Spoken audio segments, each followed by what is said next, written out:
Halo, selamat pagi Sobat Mas Kenji. Pernah dengar isi piringku?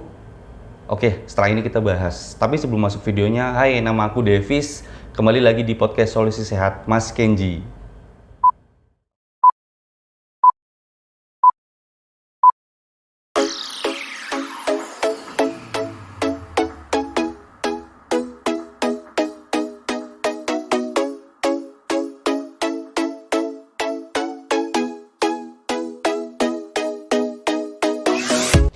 Ya, selamat pagi. Seperti yang tadi kita bahas di depan, di awal video, kita hari ini mau bahas mengenai gizi.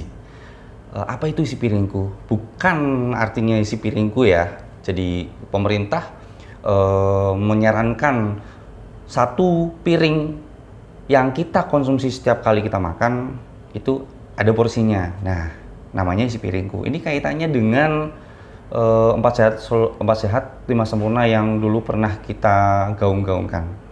Tapi seiring perkembangan zaman ternyata isi piringku kurang bisa mengakomodir, dan ternyata seiring dengan perkembangan zaman itu kita mengenal yang namanya gizi seimbang. Betul ya Mbak ya? Nah, tapi sebelum masuk ke pembahasannya, bisa dong Mbak diperkenalkan dulu siapa Mbaknya, apa di Mas Kenji. Oke, silakan. Ya, halo teman-teman, perkenalkan nama saya Erling Esrutami, biasa dipanggil Erling. Saya petugas gizi di Puskesmas Kemeranjan 1. Udah? Oh iya. Udah. Ya, kita kedatangan tamu dari petugas gizi ternyata hari ini ya, Mbak Erling ya. Iya. Oke. Mbak Erling ini bisa dibilang nutrisionis di Puskesmas Kemeranjan 1 ya. Dia mungkin lebih bisa menjelaskan apa itu isi piringku, apa itu gizi seimbang. Boleh ya Mbak dijelasin ya dikit ya? Boleh. Dikit aja. Ya. Apa mau banyak?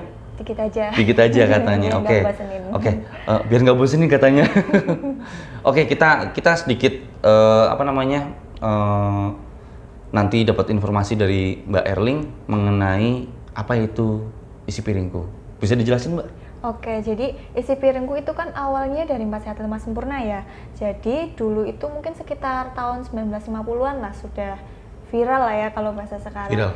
Kebanyakan itu orang tahu itu ya makanan sehat ya 4 sehat 5 sempurna. Padahal setiap orang kan kebutuhannya berbeda. Beda-beda. Seperti saya perempuan, Mas Davis laki-laki, otomatis berbeda. Saat saya hamil dan Mas Davis kan nggak mungkin hamil ya, oh, iya benar. itu juga beda. Jadi antara laki-laki perempuan beda, antara anak-anak beda, dewasa, lansia, kemudian saat hamil juga beda. Kebutuhannya ya beda ya? Iya, beda kebutuhannya, beda porsinya. Maka dari itu, dari kementerian itu merubah dari yang 4 sehat 5 sempurna itu menjadi gizi seimbang.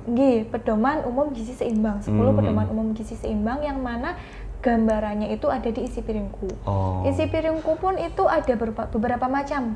Isi piringku untuk PMBA, yaitu untuk yang 2 tahun ke bawah. Kemudian ada yang untuk balita. Kemudian ada juga untuk ibu hamil dan yang dewasa. Yang dewasa. Mungkin yang sekarang kita bahas yang dewasa dulu ya. Dewasa dulu ya, oke. Jadi sebenarnya porsinya itu seberapa sih kalau kita makan dalam 1 hari? Kita bahas tentang porsinya ya, bukan tentang sehari makan berapa kali. Kalau sehari makan berapa kali sama 3 kali makan utama, ada 2 kali snack. Kalau untuk porsinya, berarti ini kalau ngomongin soal ini kalau misalnya ngomongin soal porsi berarti itu idealnya.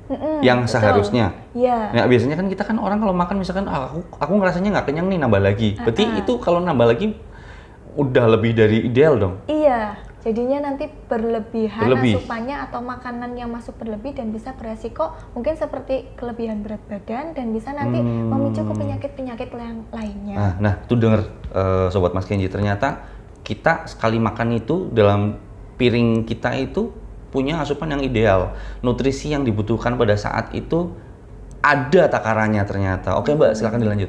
Iya, kalau untuk porsinya, kalau di zat gizi sendiri itu kan ada 3 macam. Zat tenaga yang mana sumbernya dari karbohidrat. Karbohidrat itu contohnya kayak nasi.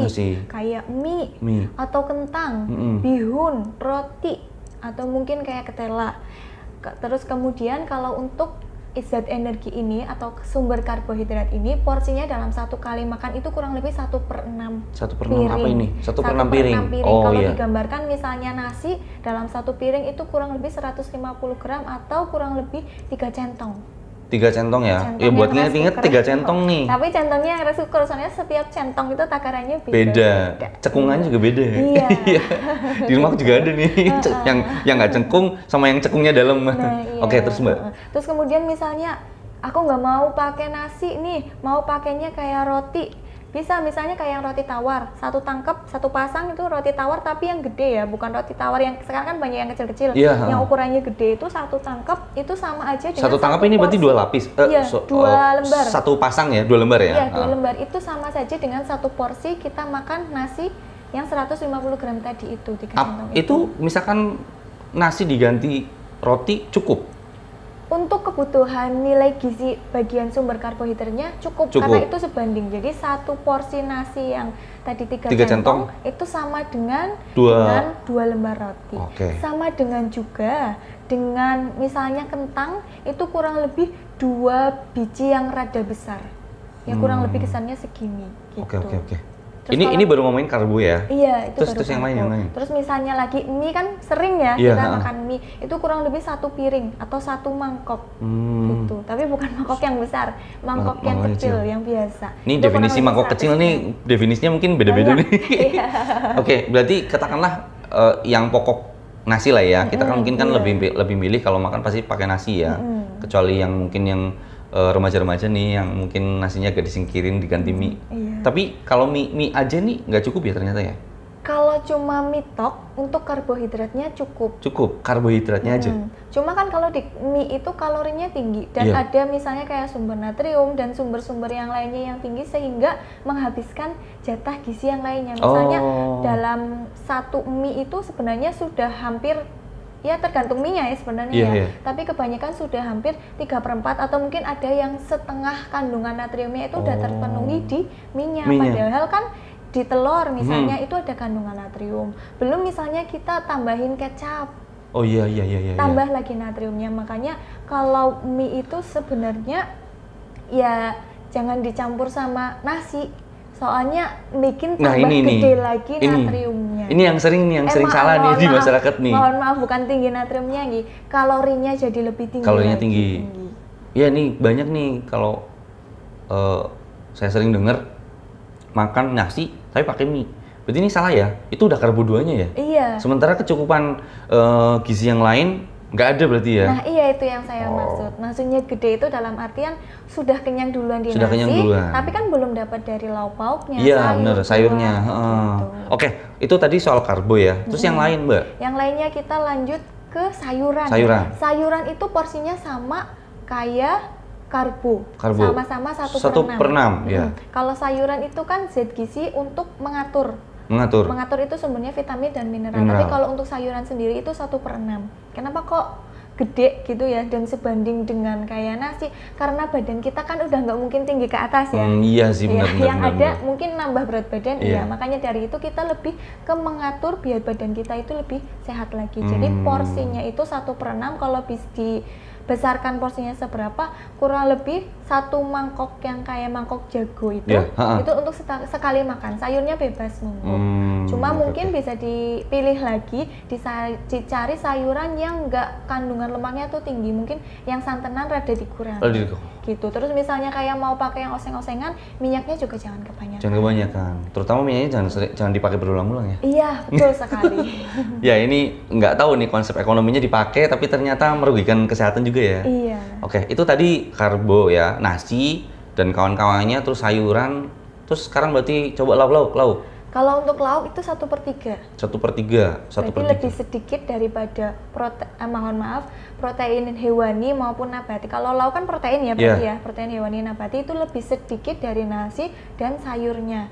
Itu kurang lebih kalau misalnya makan ya telur ya 1 buah. Kalau telur 1 buah. Kalau tempe misalkan? Kalau untuk tempe itu kurang lebih 3 ini. Besarnya 3 garis jari.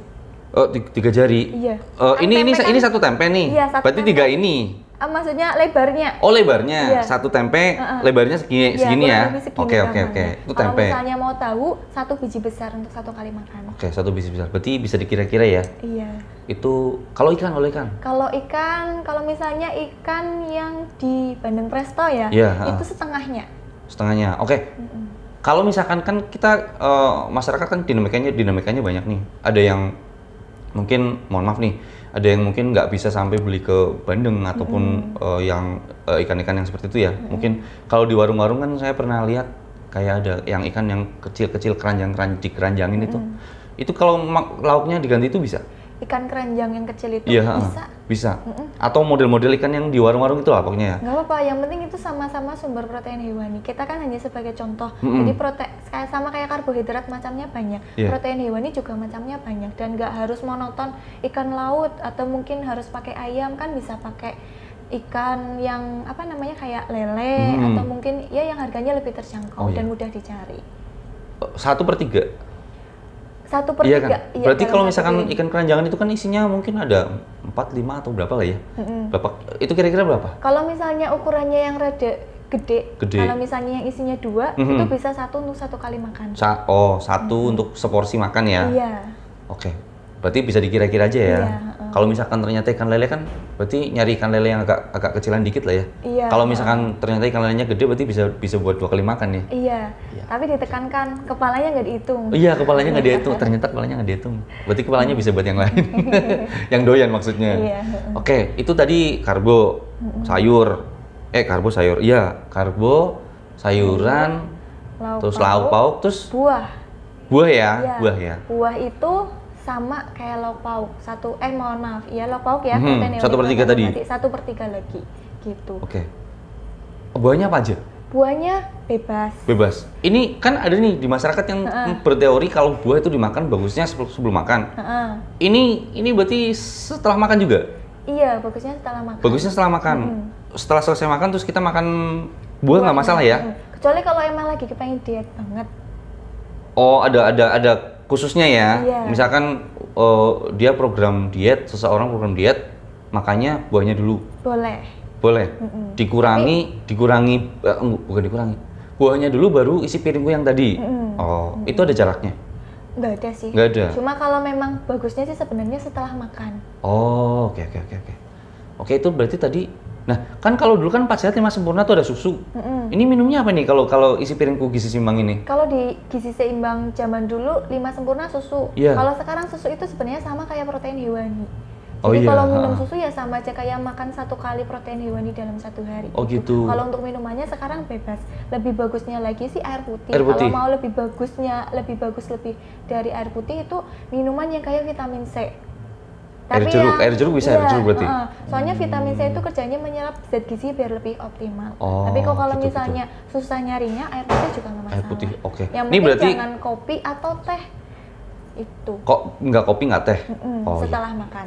Berarti nih, 1 piring itu isinya 1/6 karbohidrat, 1/6-nya lagi sayuran, 1/3-nya lauk pauk, 1/3-nya tadi buah. Itu yang terakhir buah ya berarti ya? Terus minumnya paling bagus apa tadi? Air putih. Paling bagus kalau nggak pakai air jeruk. Mohon maaf, air yang kayak mengandung kayak vitamin C. Oh iya. Oke. Bisa dipahami ya Sobat Mas Kenji. Ternyata isi piringku ini mungkin lebih melengkapi, menyeimbangkan yang dulu konsepnya 4 sehat 5 sempurna, sekarang diseimbangkan menjadi gizi seimbang dengan konsep isi piringku. Ternyata 1 kali waktu kita makan ada ideal asupan nutrisi yang perlu kita jaga, yang perlu kita yang dibutuhkan oleh tubuh kita. Nah, sudah paham ya? Nanti kalau misalkan ada pertanyaan-pertanyaan, bisalah diisi di kolom komentar mengenai isi piringku itu apa, gizi itu apa, karbohidratnya seberapa tadi, porsinya dan lain-lainnya. Ya, pertanyaan-pertanyaan yang lain terbuka, silakan baik tentang gizi ataupun tentang yang lain. Ada pesan untuk Sobat Mas Kenji di luar sana mengenai gizi, Mbak? Mungkin menambahkan sedikit ya boleh, tadi boleh. Ya. Jadi itu kan tentang kayak karbohidrat, protein, kemudian ada lauk pauk, buah, sayur. Kita juga perlu memperhatikan tentang gula, garam. Dan lemak. Gula, garam, dan lemak. Ini yang perlu diperhatikan ya. Gitu. Harus dibatasi atau dikurangin atau gimana? Dibatasi. Jadi kalau gula itu kan 4 sendok makan dalam 1 hari. 1 hari maksimal. Gula itu maksimal 4 sendok makan. Mau kurang dari itu malah lebih bagus. Oke. Yang kita maksudnya maksimal. Kurang boleh, lebih jangan. Mentoknya di 4 sendok makan. Kemudian gula, garam. Di garis bawahi, kita masak sayur pakai gula. minum pakai gula. Nah, ini berarti yang perlu diperhatikan ya. Dalam 1 hari itu gula 4 sendok. Iya. Ini dalam proses pengolahan makan minum ya? Oke. Ya, terus lanjut Mbak. Terus gula itu bukan berarti nasi ya. Kalau gula itu beda. Misalnya kita makan gula, walaupun sama-sama untuk zat tenaga, tapi fungsinya beda. Untuk gula sendiri itu 4 sendok makan. 4 sendok makan. Kemudian untuk garam itu 1 sendok teh. 1 sendok teh. Sendok teh beda ya. Garam 1 sendok teh. 1 sendok teh. 1 hari ya? Iya. Apalagi di sayur nih, ibu-ibu nih biasanya nih masak kurang manis, kurang asin nih, tambah lagi, kurang asin tambah lagi nih, gitu ya. 1 hari per orang dibutuhkannya 1 sendok teh. 1 sendok teh untuk garam. Iya. Oke, lanjut Mbak. Tuh, kemudian untuk lemak. Lemak ini 5 apa nih? 5 sendok makan, atau mungkin gampangnya dalam 1 hari itu sebenarnya makan gorengan itu cukup 5 gorengan. Contohnya misalnya makan nasi, lauknya ikan goreng, pakai tahu goreng. Ikan kan digoreng pakai minyak. Ini goreng-gorengan ya? Goreng-gorengan. Bukan yang gorengan yang kayak mendoan itu kan? Bukan. Semuanya digoreng? Paling nggak dalam 1 hari itu cukup 5 yang digoreng. Maka dari itu mungkin bisa dipilih lagi untuk menunya atau makanannya. Kalau misal udah terlalu banyak yang digoreng, mungkin olahannya bisa dirubah, kayak misal tahunya nggak digoreng tapi dibikin pepes, dibacem gitu. Oke. Gitu. Oke, siap. Ya, itu ternyata ada ya yang perlu diperhatikan untuk 1 kali waktu kita makan ternyata. Ya, tapi meskipun begitu, boleh lah ya sesekali kita makan cepat saji mungkin, Mbak. Boleh, asal jangan setiap hari. Iya, maksudku kan kita mungkin di luar sana mungkin kepengen beli apa, nggak apa-apa katanya, tapi nggak bisa dijadikan kebiasaan ya? Iya, betul. Oke, berarti tadi isi piringku itu sebenarnya untuk mendukung kita, untuk masyarakat bisa mempertahankan kesehatan sendiri ya, secara mandiri. Nah, berarti nanti teman-teman, Sobat Mas Kenji di luar sana yang sudah bisa lebih memahami nih apa yang tadi disampaikan sama Mbak Erling, bisa ya diterapkan di kehidupan sehari-hari. Buat ibu-ibu yang menyaksikan podcast kita ini juga mungkin bisa jadi evaluasi pas lagi masak, gula sama minyaknya, gula sama garamnya mungkin bisa dievaluasi lagi nih, berapa sendok. Dulu saya pernah dengar yang namanya konsep garam meja, itu gimana Mbak? Garam meja itu yang dimaksud, garam itu kan ada kandungan iodium ya, yang mana iodium itu bagus untuk kecerdasan anak dan masih banyak banget kebagusannya. Nah, garam meja itu maksudnya garam itu kalau sesuai peraturannya, aturannya biar zat gizinya nggak hilang, ditaruhnya itu di meja makan. Ditaburkannya di sayuran dan lain-lain itu di meja. Ketika udah mau disajikan, ketika udah mau dimakan baru dikasih. Betul. Garam. Dikasih garam saat sudah di mangkok dan di meja. Gitu. Makanya namanya garam meja. Itu Mirsa, kenapa disebut garam meja. Oke, ada lagi Mbak pesan yang lain? Sepertinya sudah. Udah ya. Nanti mungkin kita next time bisa ngomongin yang lain lah ya, soal gizi ya. Kan banyak tuh ya. Iya. Oke. Sobat Mas Kenji semuanya, mungkin segini aja dulu mengenai gizi isi piringku dewasa bersama Mbak Erling dan saya Davis. Kembali lagi di episode Mas Kenji yang lain. Selamat pagi.